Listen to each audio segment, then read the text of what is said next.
Le Mac de l'IMO, en partenariat avec Promis, Crédit Advisor et Opinion System. Bonjour Cécile Reclor. Bonjour Kenza.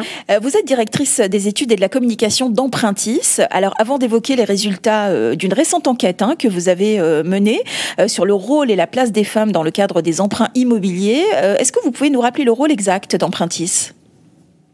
Oui, tout à fait. Donc, Empruntis, on est courtier en crédit, c'est-à-dire qu'on va aller chercher le meilleur crédit, tant par le taux que par ses conditions, pour les personnes qui souhaitent acheter un bien immobilier, renégocier leur crédit, voire racheter leur crédit, ainsi que l'assurance. Et donc, on est des courtiers à distance, donc avec un parcours totalement digital, où vous pouvez nous retrouver dans 160 agences partout en France.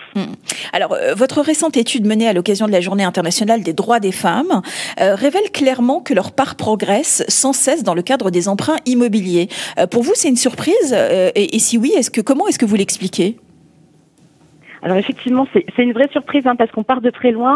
Il y a encore 4 ans, elle ne représentait même pas un tiers des emprunteurs solos. Aujourd'hui, on est quasiment à 1 sur 2. C'est une vraie évolution qui est liée à la fois à un changement de mentalité chez les emprunteuses, puisqu'elles ont plus envie de se lancer, elles osent plus aujourd'hui qu'il y a quelques années, mais aussi au changement de mentalité de la société. L'acquisition immobilière, ça reste le nerf de la guerre. Avoir un toit, c'est très important, et chez elles, c'est encore plus important que chez les hommes. Comment on l'explique, Cécile ? Parce que quoi ? Il y a plus de divorces, il y a des femmes qui sont de plus en plus solo. Est-ce que c'est propre à Paris ou c'est vraiment finalement un résultat plutôt national ? Ah non, c'est tout à fait un résultat beaucoup plus national. J'étais encore au téléphone la semaine dernière avec une femme qui le faisait dans le centre Val-de-Loire, une autre dans l'Hérault, donc c'est pas du tout un stéréotype parisien. Il y a de plus en plus de femmes divorcées, vous avez raison de le mentionner. Elles sont 5 points de plus qu'il y a 4 ans dans la part des femmes qui achètent en solo. Mais même celles qui sont dites célibataires font souvent l'achat immobilier après une séparation.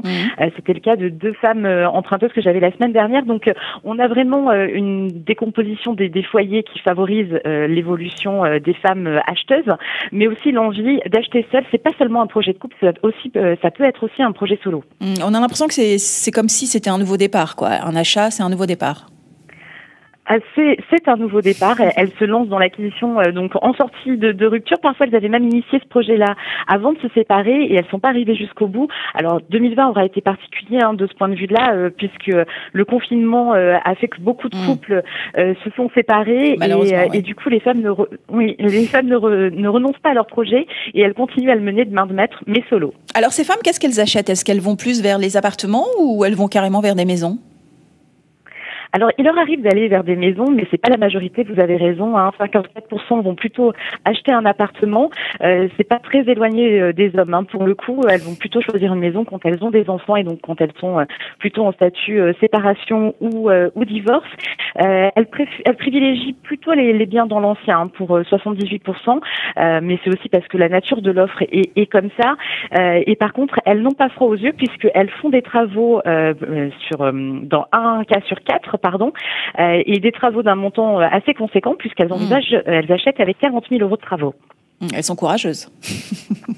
Oui, et pour le coup, il y en a même qui se lancent dans la construction, faut le préciser, puisque même si elles sont pas nombreuses, mais 3 sur 100 font construire toutes seules. Alors, ce qui est très étonnant, et on le sait, elles ont un salaire nettement inférieur à celui des hommes, mais elles arrivent quand même à constituer un apport nettement plus élevé que celle des hommes. Incroyable. Alors, c'est effectivement la grande différence entre hommes et femmes, et ça, pour le coup, vous ne le découvrez pas. On a des rémunérations inférieures chez les femmes par rapport à un statut équivalent chez les hommes. Avec 10% de revenus en moins, elles arrivent quand même à faire 10% d'apport en plus, donc elles sont nettement plus épargnantes que ces messieurs.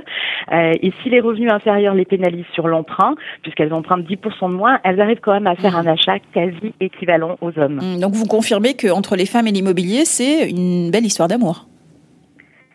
C'est leur plus belle histoire d'amour pour le coup. Alors justement, pour découvrir des chiffres un peu plus précis sur cette étude, où est-ce qu'on peut aller justement, Cécile ? Vous pouvez vous rendre sur le site de empruntis.com où vous pourrez retrouver la totalité de l'étude. Très bien. Et écoutez, je vous remercie beaucoup, en tout cas pour cet échange. Cécile Reclor, je rappelle que vous êtes directrice des études et de la communication d'Empruntis. Merci encore. Le Mac de l'IMO, en partenariat avec Promis, Crédit Advisor et Opinion System.